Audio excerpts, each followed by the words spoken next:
Bonjour, je suis Jean-Philippe Desranleau.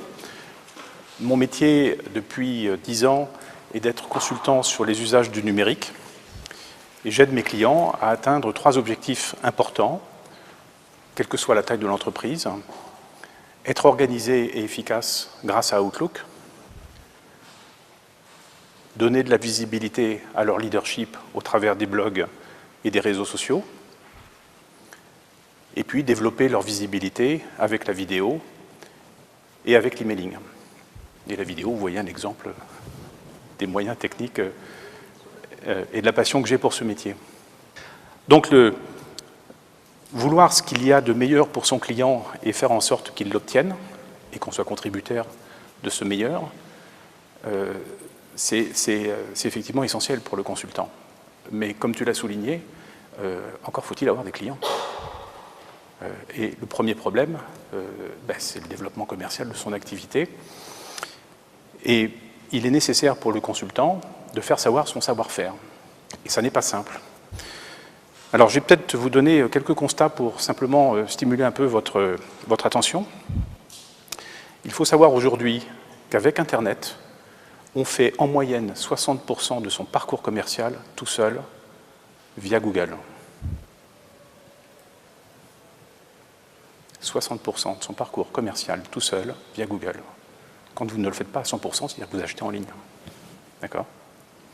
Donc quand vous arrivez face à un consultant ou face à un commercial, face à quelqu'un qui vend une prestation de service ou qui vend un équipement, vous avez déjà pratiquement pris votre décision.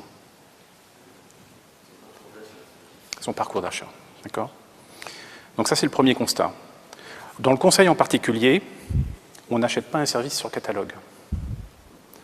Dans les métiers du conseil, c'est la recommandation, c'est le bouche à oreille qui va faire qu'un consultant va trouver des affaires et pouvoir se développer plus facilement. Et il va l'être encore longtemps, ce moyen technique ou ce moyen élémentaire de développer son activité. Et bien évidemment, l'enjeu va être de cultiver ce bouche à oreille.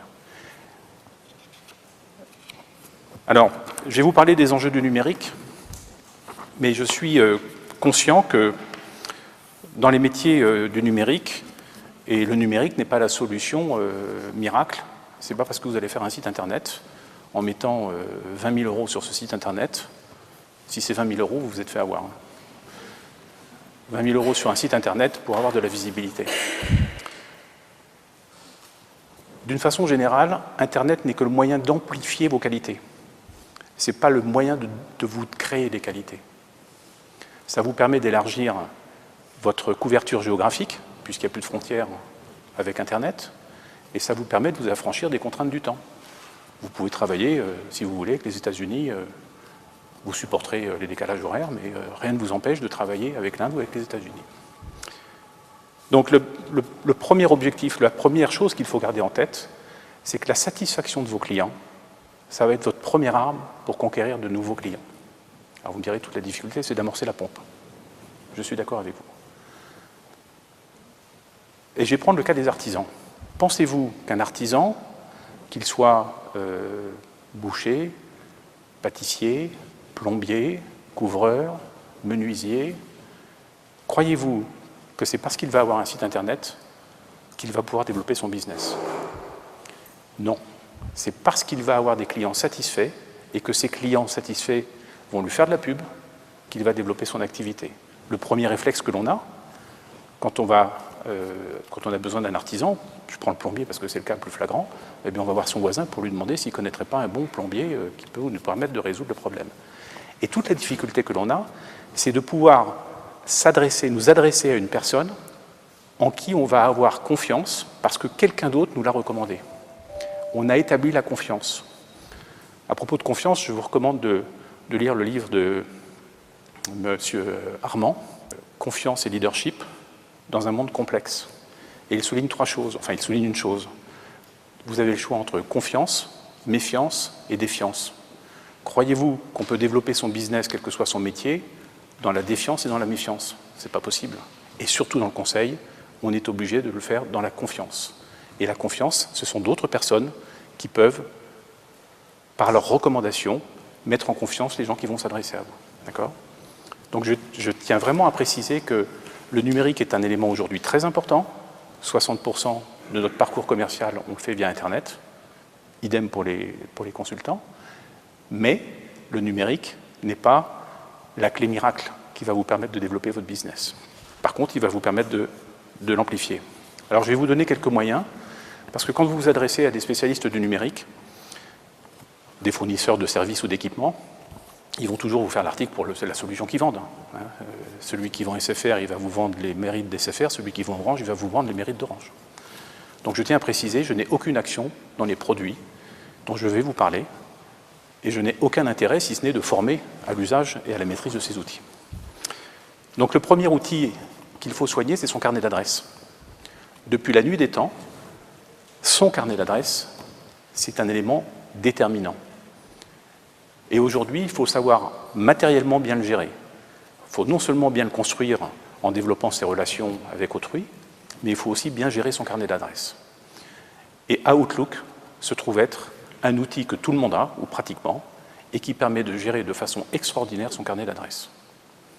Vous mettez des mots-clés sur la description du profil d'une personne, de ses qualités, éventuellement de ses défauts, et quand vous voulez rechercher cette personne longtemps après l'avoir rencontrée, vous ne vous souvenez plus nécessairement de son nom, vous tapez dans le moteur de recherche à Outlook et vous trouvez immédiatement cette personne, vous tapez les mots-clés qui correspondent à ce profil et vous retrouvez immédiatement cette personne. Quand vous qualifiez vos contacts avec Outlook par intérêt produit, par centre d'intérêt, par problématique, eh bien vous allez pouvoir éventuellement faire de cette qualification une clé de ciblage qui va vous permettre de pouvoir envoyer un emailing seulement aux personnes qui s'intéressent aux tartes aux fraises ou aux gâteaux au chocolat. Parce que vous avez mis que dans votre fichier contact Outlook, il y a des personnes qui aiment le gâteau au chocolat et d'autres qui aiment les tartes aux fraises. Donc ça, c'est un élément qui est très important. Accessoirement, Outlook vous permet aussi de pouvoir suivre vos affaires, c'est-à-dire de gérer votre temps. Et le calendrier électronique n'est que la partie visible de l'iceberg de la gestion du temps.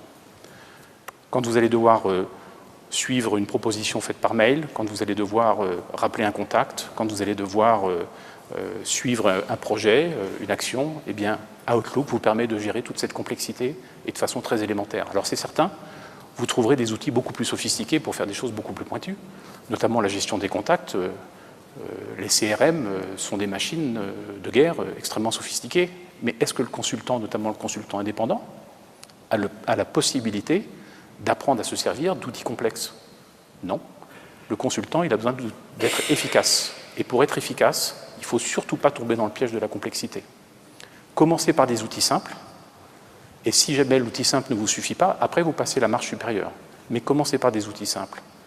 Alors, je vous recommande aussi de ne pas utiliser l'outil le plus simple, qui est Excel, parce qu'on utilise Excel pour la gestion de ses contacts, parce que c'est le seul outil que l'on connaisse qui nous permette de faire des tris, de faire des filtrages, et de faire la saisie relativement aisée, pour faire du publipostage par exemple.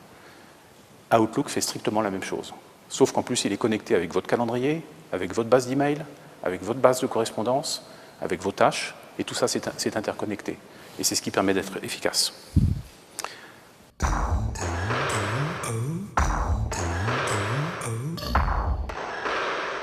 Oh.